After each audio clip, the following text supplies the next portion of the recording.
ሐዋርያት ወይም ደቀ መዛሙርቱ በውስጥ ሳሉ ቶማስም ከእነርሱ ጋር ሳለ መጽአ እግዚእ ኢየሱስ ወቆመ ማእከሌሆሙ ጌታ ኢየሱስ መጥቶ በመካከላቸው ቆመና ሰላም ለእናንተ ይሁን አስታረኳችሁ አላቸው የሚል ነው።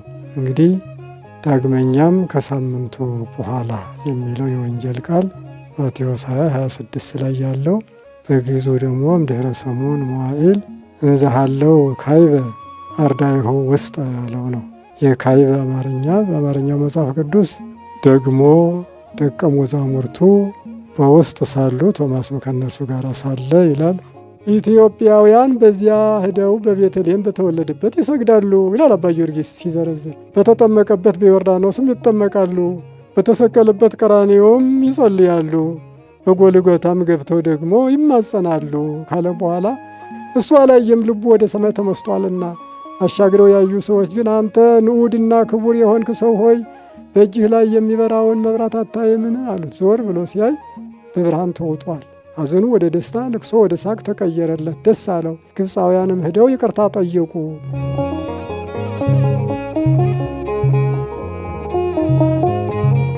በስመ አብ ወወልድ ወመንፈስ ቅዱስ አሐዱ አምላክ አሜን። እግዚአብሔር አምላካችን በሰማይ በመላእክት የሚመሰገን በምድር በደቂቀ አዳም የተመሰገነ ይሁን። ለነቢያት፣ ለሐዋርያት፣ ለጻድቃን ሰማዕታት፣ ለደናግል መነኮሳት ምስጢሩን ትርጓሜውን የገለጠ እግዚአብሔር አምላካችን ለእኛም ይግለጥልን። የእግዚአብሔር ሰላምታ ይድረስላችሁ። እንደምን ሰነበታችሁ? ክርስቶስ ተንሥአ እሙታን በዐቢይ ኃይል ወሥልጣን አሰሮ ለሰይጣን አግዓዞ ለአዳም ሰላም እምይእዜሰ ይኩን ሰላም። እግዚአብሔር አምላካችን ሰሚ ጆሮና አስተዋይ አእምሮ ለሁላችን ያድለን። ዛሬ የምንነጋገረው ዳግም ትንሣኤ በሚል ይሆናል። ዳግም ትንሣኤ ምንድን ነው? መነሻችን የዮሐንስ ወንጌል ምዕራፍ 20 ቁጥር 26 ላይ ያለው ወእምድኅረ ሰሙን መዋዕል እንዘሃለው ካይበ አርዳኢሁ ውስጠ ወቶማስኒ ምስሌሆሙ የሚል ይሆናል። ደግሞም ከ8 ቀን በኋላ ሐዋርያት ወይም ደቀ መዛሙርቱ በውስጥ ሳሉ ቶማስም ከእነርሱ ጋር ሳለ መጽአ እግዚእ ኢየሱስ ወቆመ ማእከሌሆሙ ጌታ ኢየሱስ መጥቶ በመካከላቸው ቆመና ሰላም ለእናንተ ይሁን አስታረኳችሁ አላቸው የሚል ነው። እንግዲህ ዳግመኛም ከሳምንቱ በኋላ የሚለው የወንጌል ቃል ማቴዎስ 20:26 ላይ ያለው በግዕዙ ደግሞ እምድኅረ ሰሙን መዋዕል እንዘሃለው ካይበ አርዳኢሁ ውስጠ ያለው ነው። የካይበ አማርኛ በአማርኛው መጽሐፍ ቅዱስ ደግሞ ደቀ መዛሙርቱ በውስጥ ሳሉ ቶማስም ከእነርሱ ጋር ሳለ ይላል። የትርጓሜው መጽሐፍ ደግሞ ዳግመኛ ይላል። ዳግመኛም ቢል ደግሞም ቢል አንድ የካይበ ትርጉም ነው ማለት ነው። ይህን ይዘው አባቶቻችን ዳግም ትንሣኤ ብለውታል። አንደኛው ይሄ ነው። ይህም ከመጀመሪያ ጀምሮ ሲመጣ ሬናሁ ለእግዚእ ኢየሱስ ለቶማስ ጌታችንን እኮ አየነው ብለው ነገሩት ይላል ቁጥር 23 ጀምሮ እና ቶማስ አልነበረም የትንሣኤ ዕለት ጌታን አየነው ብለው ቢነግሩት እሱ ግን ምን አላቸው? ወይቤሎሙ እመ ኢርኢኩ እደዊሁ እገሪሁ ሀበቀነውዎ በችንካር የቸነከሩትን እጁን እግሩን ካላየሁ ወመኢ ወደይኩ አጽባኢትየ ወመኢያባይኩ እድየየ ውስተ ገቦሁ ወኢገሰስኩ እያአምነ እጄንም በጎኑ ውስጥ አስገብቼ ካልዳሰስኩ አላምንም አላቸው ይላል።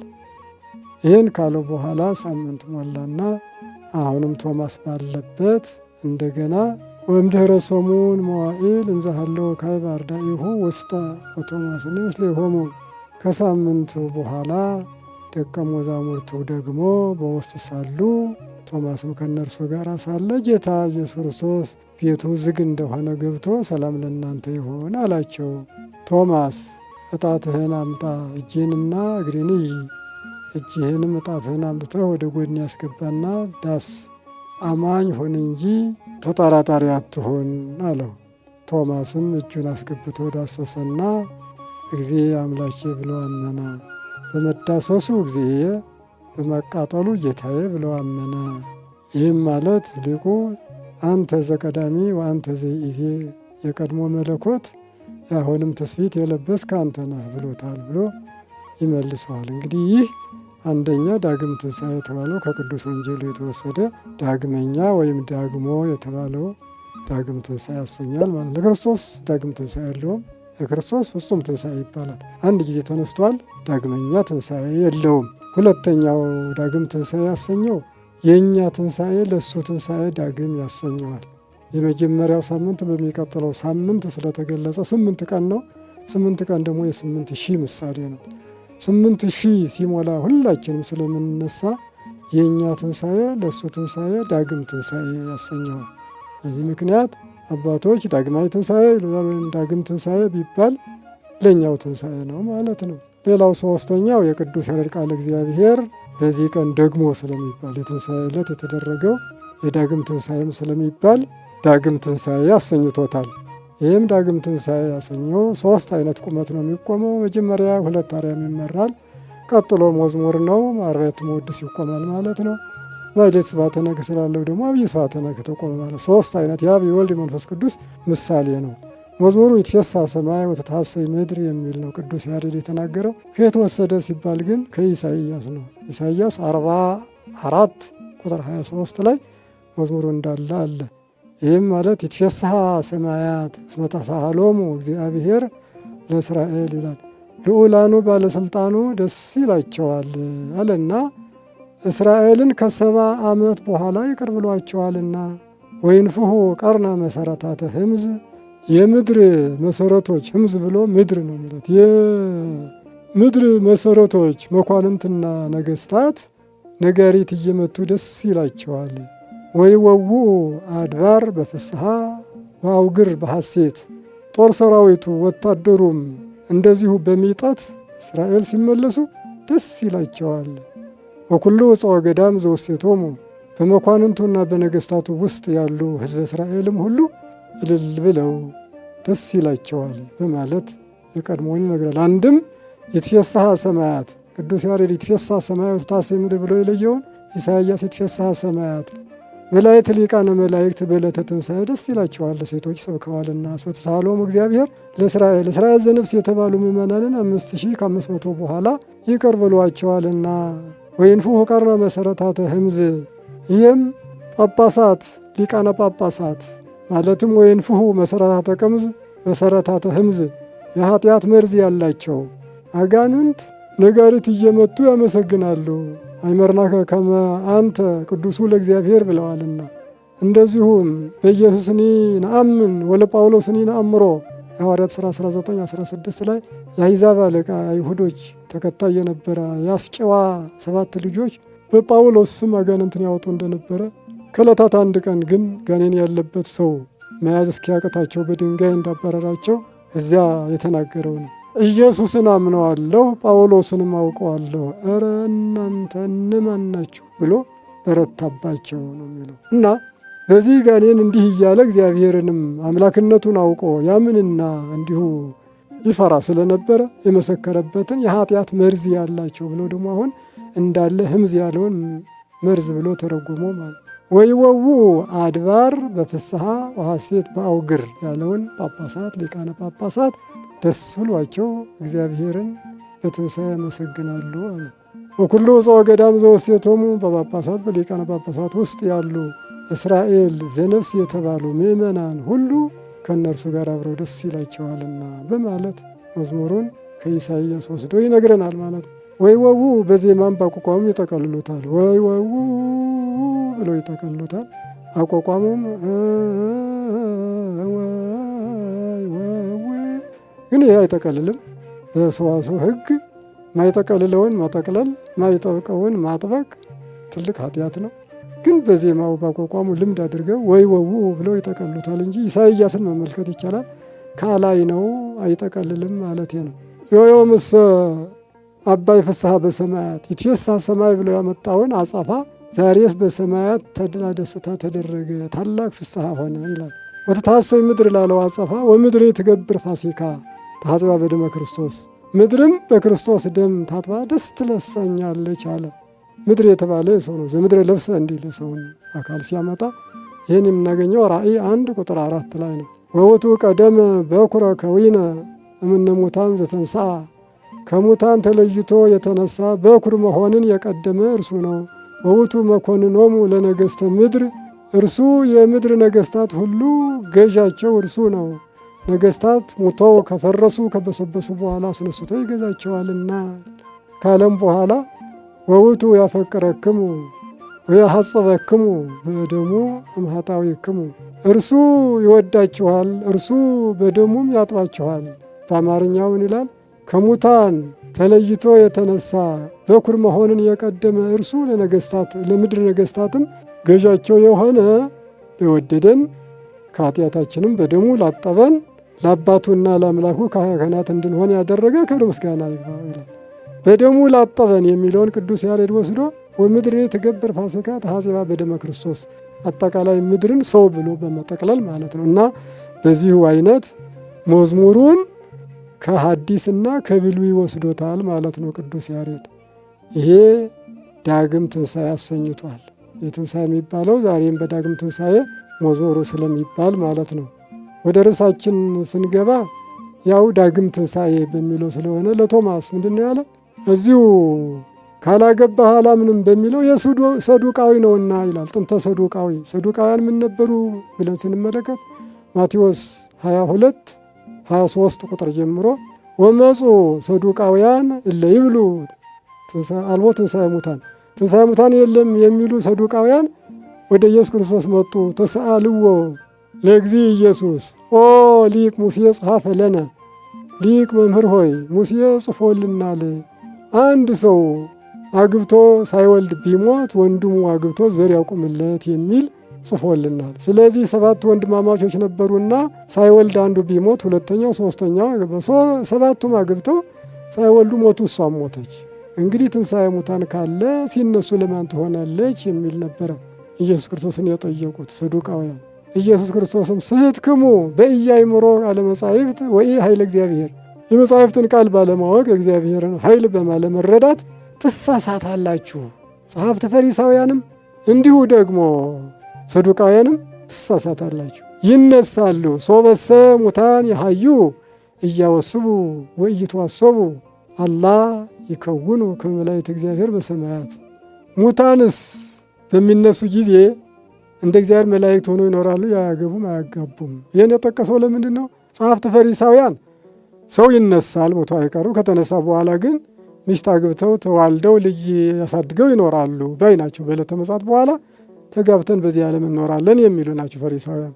ሰዱቃውያን ደግሞ ጭራሽ ትንሣኤ ሙታን የለም የሚሉ ናቸው። የሁለቱንም ነው የነቀፈው። እናንተ ሰዱቃውያን ትንሣኤ ሙታን የለም አትበሉ፣ አለ፣ እንሆ ይነሳሉ፣ እንደ እግዚአብሔር መላእክት ይሆናሉ።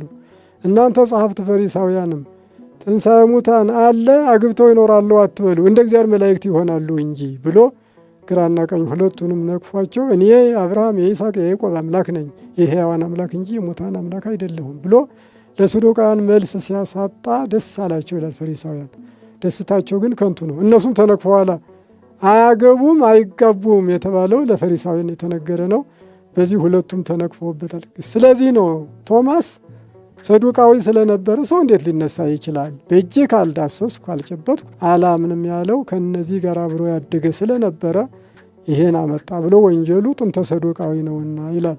እንግዲህ በዚሁ ቶማስ ይሄን ይነግረናል ማለት ነው። በጌታችን በኢየሱስ ክርስቶስ የነበረው እመሪ ከኒሁ አመንከኒ ብፁዓንሰ እለ እንዘ እያምሩኒ እለ እንዘ እያምሩኒ ያምኑኒ።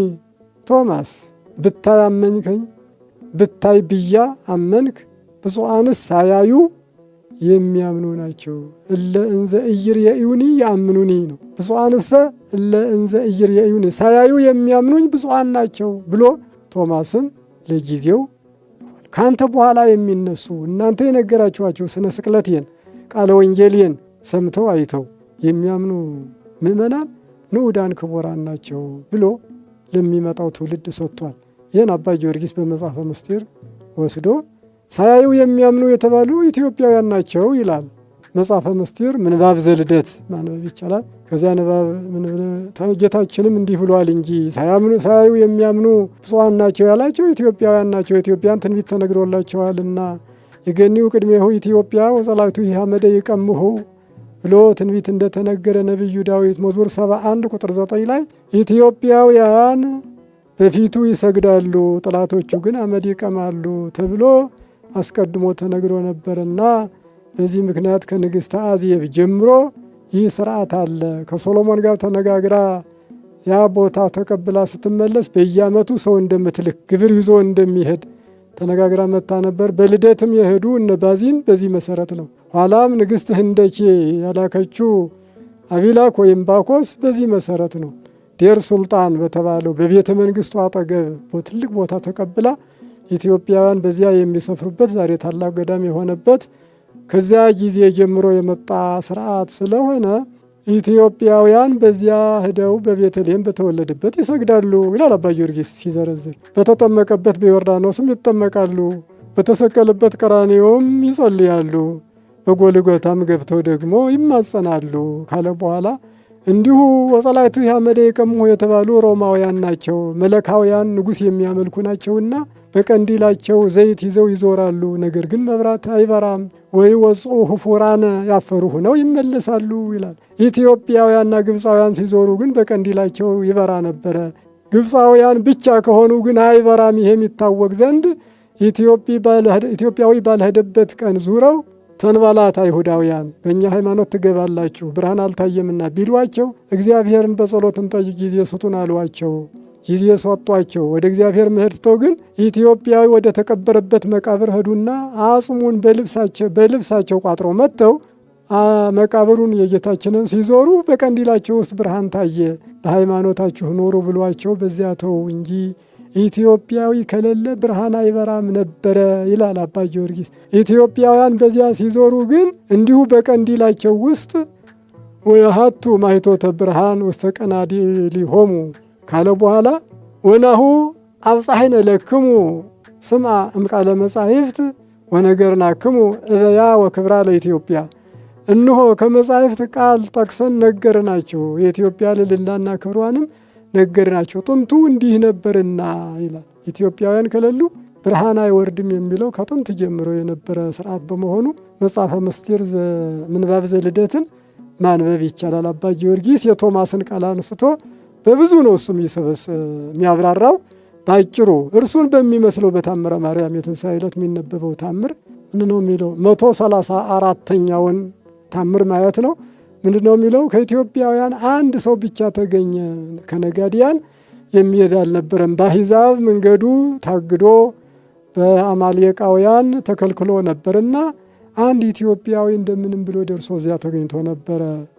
ሮም ወፋርስ ወገላትያ ወአርማንያ ወእስክንድሪያ ካህናት ምስለ ኤጲስቆጶሳት ይሆሙ ተረፉ ነው የሚል።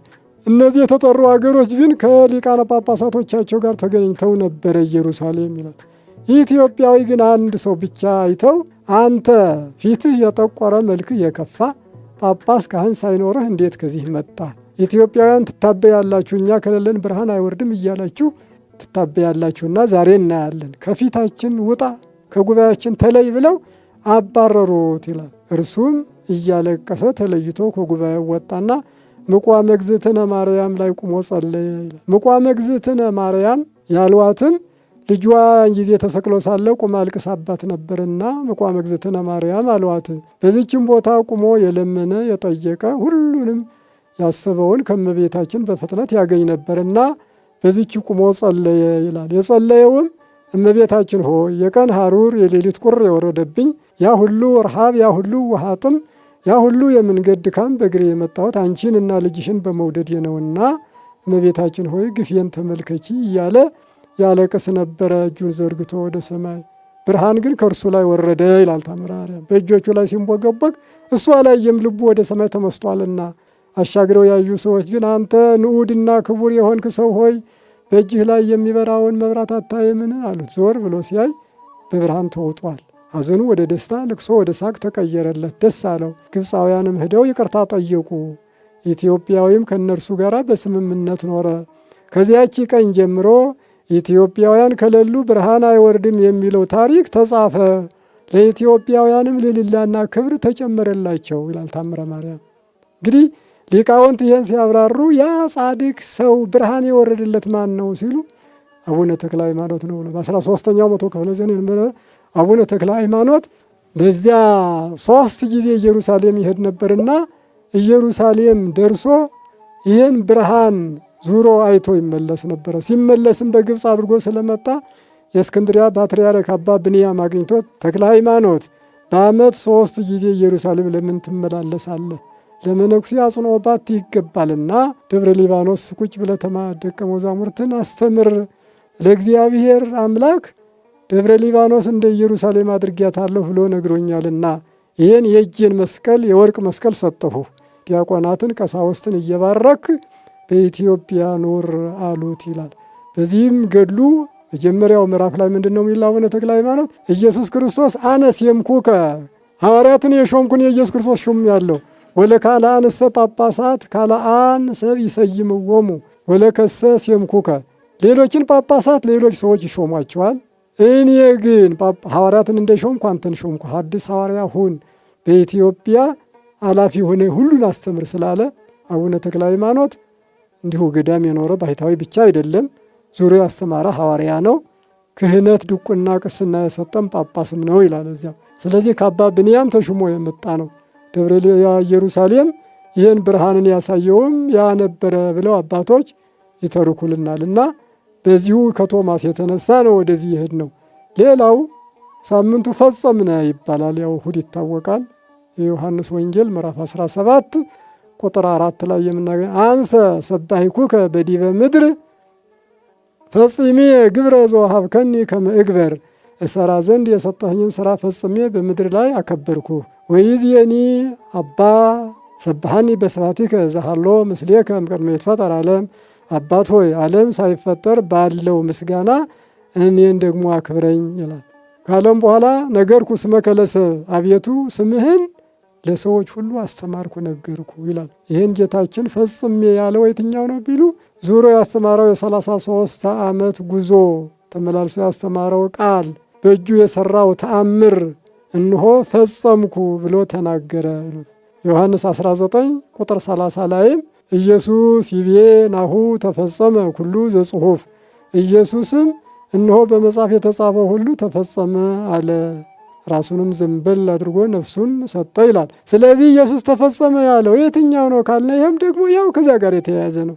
አስቀድሞም ሲነሳ አሁንም ደግሞ እንደገና ከተነሳም በኋላ ዕለት ሲሞትም ተፈጸመ ያለው አንደኛው በኦሪት ዘመን ነቢያት ሐዋርያት የተናገሩት ትንቢትና የመሰሉት ምሳሌ ተፈጸመ።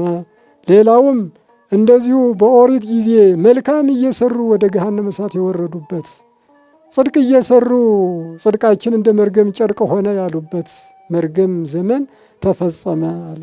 በሌላውም እንዲሁ ደቂቀ አዳም ደቂቀ ሔዋን አጠቃላይ ድህነት ዛሬ ዕለተ ዓርብ ተፈጸመ ያለበት፣ እንዲሁም እኔ ራሴ መጥቼ ወርጄ ለሐዋርያት ያስተማርኩት ቃል ተፈጸመ በማለት የተናገረው ቃል እንደሆነ ይነግሩናል። በዚህ በተፈጸመ ቅዳሴው እንዳለቀ ዲያቆኑ ልብሰ ተክህኖ ለብሶ መስቀል ይዞ እምስራቀ ፀሐይ እስከ ዓረብ ይትሐኮት ስሙ ለእግዚአብሔር ልዑል እግዚአብሔር መልዕልተ ኩሉ አሕዛብ ብሎ ይሰብካል። መዝሙር 112 ቁጥር 3 ላይ ያለ ነው። ይህን ከሰበከ ሕዝቡን ከተቀበለ በኋላ ቄሱ ደግሞ ወጥቶ ወንጌል ቅዱስ ብሎ ዮሐንስ 17 ከ1 ጀምሮ እስከ መጨረሻ ያነባል። መጀረ ጌታው ደግሞ 2 አቡን ይቃኛል።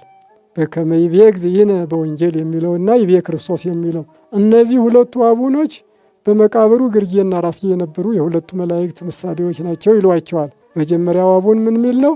በከመ ይቤ እግዚእነ በወንጌል ግብረ ዘወሀብከኒ ፈጸምኩ አባ ወአቡየ ሰብሐኒ በስብሐቲከ ዘሃሎ እምቅድመ ይትፈጠር ዓለም። ቅድም ያልነው ነው መልሶ። ከዚህ ላይ አባ ወአቡየ ብሎ አንዱ ዘርዝሮ አንዱ ሳይዘረዝር አመጣ። የሰዋስው ሕግ እንደዚህ አይጠብቅም። ከዘረዘረ ሁሉን ይዘረዝራል፣ ካልዘረዘረ ሁሉንም አይዘረዝርም እንጂ አባከ ካለ ወእመከ፣ አባሁ ካለ ወእሞ ይላል እንጂ አሁን እዚህ ግን አባ ብሎ አቡዬ ብሎ ሊቃውንትን ሲያብራሩ አባ ያለው በመለኮትነቱ በእሪና ቅድምና አንድ ናቸውና አባ አለው። ወአቡዬ ያለው በስጋ ይፈጥረዋልና አቡዬ አለው ብለው በመለኮትና በትስብእት ያለውን ለይተው ይነግሩናል። አያይዘው ግብረ ዘወሀብከኒ ፈጸምኩ፣ እንሆ የሰጠኸኝ ስራ ፈጸምኩ ብሎ ኢየሱስ ክርስቶስ በምድር አከበርኩ፣ አንተም በቀደመው ምስጋና አክብረኝ ብሎ እስካሁን ከሐዋርያት ጋር ይነጋገር ነበረ። በዚህ ምዕራፍ ግን ከእግዚአብሔር አብ ጋራ እግዚአብሔር ወልድ የተነጋገረበት ቃል ኪዳን ነው ማለት ነው። እኛ ፈጸምነ ማለታችን በሰሙነ ሕማማት ሕገ ኦሪትን ፈጽመናል። ምክንያቱም ከግብፅ ወደ ምድረ ርስት የተሻገሩበት እስራኤል ነቢያት የተናገሩበት ዝክር፣ ማህበር፣ ቅዳሴ የሌለ ኪዳን የሌለ ብቻ መጻሕፍት ማንበብ የጨለማ ዘመን የነበረበትን ሰሙነ ሕማማት ብለን ፈጽመናል ስርዓቱን። ከትንሣኤ እስከ ዳግም ትንሣኤ ባለው ደግሞ ነቢያት አስቀድሞ ይወርዳል ይወለዳል ብለው የተናገሩትን ሐዋርያት ደግሞ ወረደ ተወለደ፣ ስለኛ ኃጢአት ተሰቀለ፣ ሞተ፣ ተቀበረ፣ ተነሳ ያሉትን ሳምንቱን ደግሞ እኛ እንደ ሐዋርያት እንደሱን ወክለን እንደፈጸምነው ስርዓቱን እንደፈጸምነ ለማሳወቅ ቀኑን ፈጸምነ አልነው ብለው አባቶች ይተረኩታልና ስለዚህ ዳግም ትንሣኤ ወይም ደግሞ ፈጸምነ እየተባለበት የሚነገረው ዕለቱ በዚህ አይነት በረጅሙ ባጭሩ የሚነገረው ታሪክ ይጠቀልላል ማለት ነው። አምና በፈጸምነ ዕለት ሙሉ ቅኔ ያርግ የነበረ ሰርግ ነበረና ሙሉ ቅኔውን ማድረግ አይቻልም። እንዲያው አጭሪቱን መወድስ ልበልና እንዝጋው። አጭሩ መወድስ ምን የሚል ነው? መወድስ ግብረ ዘወሀብከኒ ፈጸምኩ ዘሴመከ እግዚአብሔር ዑራኤል መላኩ። እግዚአብሔር የሾመህ መላኩ ዑራኤል ሆይ የሰጠኸኝ ስራ መወድስን ጨረስኩ የሚል ነው። ኢየሱስ ክርስቶስ የ33 ዓመት ጉዞ በዚህ ፈጽሞ ተፈጸመ ወይም ደግሞ ፈጽሜ ባለው ስም ነው ይታወቃል። እኔ ደግሞ ከጉባኤ ቃና እስከ መወድስ ያደረግሁት የታዘዝኩትን ፈጽሜያለሁ በእግዚአብሔር ቸርነት በዑራኤል አማላጅነት አልቋልና የመጽሐፉ ቃል ይህ ነው ከሚል የዮሐንስ ወንጌል ምዕራፍ 17 ያለውን የተጠቀሰ ነው። አጭርም ብትሆን ዕለቱን የምትመለከት ስለሆነ ነው የዘረዘር ነው። ማንኛውም ግን ፈጸምነ የሚባለው በዓል እስከዚህ ድረስ ነው። እግዚአብሔር አምላክ በፈጸምነ በዳግም ትንሣኤ የሚተላለፈው ቃል ረድኤትና በረከቱ ከእኛ ጋር እንዲሆን ቅዱስ ፈቃዱ ይሆንልን። ይብቃን፣ ይቆየን። ሰላም